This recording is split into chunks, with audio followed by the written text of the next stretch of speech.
শীত পড়লেই বাজারে কিন্তু এই কাঁচা তেঁতুল চলে আসে।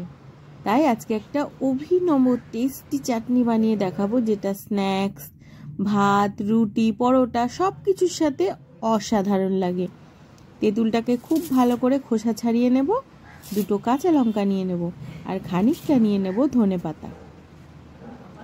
এরপরে নিয়ে নেব এই পরিমাণ আদা, তার সাথে নিয়ে নেব রোস্টেড পিনাট, মানে একদম শুকনো খোলায় ভাজা বাদাম, সাথে নিয়ে নেব একটু গোলমরিচ।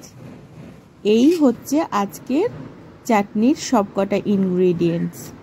এটা আমি সাজেস্ট করব শিলেই বাটবে, কেননা এটার টেস্ট কিন্তু শিলে বাটাতেই আসবে। আর যেহেতু কাঁচা তেঁতুল, তাই এটার বীজ ছাড়ানোর কোনো প্রয়োজন নেই। আর বাটার সময় যদি একটু লবণ দিয়ে বাটো, বাটতে কিন্তু সুবিধা হবে। আর এটা যদি বাদামের কারণে ঠিক মনে হয়, তাহলে অবশ্যই একটু জল দিয়ে বেটে নেবে। আর সাথে দিয়ে দাও একটু সর্ষের তেল। একদম দারুণ চাটনির রেডি। আমি কিন্তু এই চাটনিটা পরিবেশন করেছিলাম এই টেস্টি অ্যান্ড হেলদি স্ন্যাক্স দিয়ে, যেটা প্রোটিন রিচ আর খুব সহজেই বানানো হয়ে যায়। এটা কিন্তু এই রিলসের সাথে অ্যাটাচ করা আছে, ভিজিট করে নাও আর দেখে নাও যে এটা কি অভিনব রেসিপি।